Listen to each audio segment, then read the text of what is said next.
We don't need all this crap. We just don't. What's important is who we are. Where are we going with ourselves? Have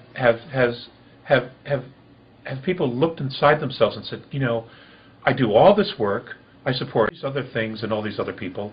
Am I actually fulfilling what I want to do? Am I, in fact, following my passion?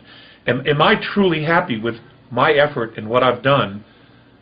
Have I made any difference whatsoever in what's going on here in the world? Now, if you can be a clerk in a 7-Eleven and say, yeah, this is my life's fulfillment, well, bully for you. Great. But I know that in actuality that's far and few in between. People really need to start evaluating and get extremely creative and figure out what is it that they can do to fulfill themselves, to fulfill their dreams, to at least know what those dreams are and start going after it. Folks, it isn't about the extraterrestrials, though that's important because it'll give us a different perspective of who we are. Ultimately, when you come right down to it, the question that has to be asked is, who am I? What is it that I want? What is it that I'm creating? What is it that I want to create? How much am I actually valued by myself, my family? Am I loved? Am I respected? Am I following my heart's desire? Am I spiritually evolving? Or am I just on this automatic treadmill that the media and the Earth's religions have put us on? You feel good on Sunday, but by Wednesday it's just like, it's all worn off. And that's because it's not genuine. It's not genuine depth. It's not genuine happiness. Okay, it's instant salvation. And that doesn't work. And it's not that anybody actually needs salvation. They just need to love themselves. And in finding that, and in truly embracing that love, that passion for themselves, and honoring themselves, you'd be amazed at how much crap that's in your life will just fall away. Because, what isn't real will just fall away when you're actually on your path. And I can't tell people what their path is. I'm still working on my path. But it's all about self-responsibility. And that isn't going to change. That's where the real growth, that's where the real evolution comes from. In America, we had that opportunity, and we did it for some time. But for the last 50 years, God, it's just gone downhill. I mean, we've had this incredible opportunity to change the world, and now the world's very upset with us. And let's take a look at that for a second. Okay, Alex, you've mentioned that Eisenhower lost control of the U.S. government and that it really has never been regained by the U.S. people. And I think we all want to know, how did that happen?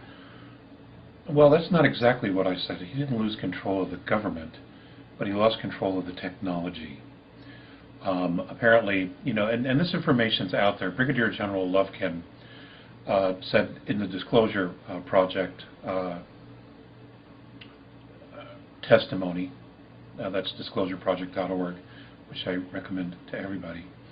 He mentioned that the technology was being reverse engineered, but it went black. And it went black very, very quickly. And it was really literally a matter of weeks that he lost control of where the technology was because it went black. And a lot of that had to do with deniability for not only the executive branch, but the government as a whole. Now, who's actually managing this? And this is where I think a lot of people are confused. A lot of people think that the government has this technology. The government doesn't have this technology.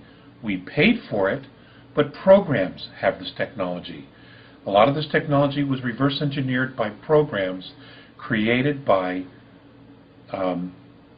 contractors, government contractors who have this technology, and then a program was built above all of this, probably with the help of the NSA, because to this day nobody's ever read their charter, So we don't know exactly what they're mandated to do other than snoop on everybody, okay? That's where this technology is. It isn't that the government has it. It isn't that Obama can get his hands on it and say, okay, I'm taking it and I'm giving it to the people. It isn't like that at all. If you remember, Jimmy Carter tried to find out about extraterrestrials, and it was George Bush Sr., who was then director of the CIA, told him, sorry, Mr. President, your classification, your clearance isn't high enough. This is documented. So he couldn't find out anything. Bill Clinton did exactly the same thing. He tried to find out, but he was given limited information because he didn't have the clearance.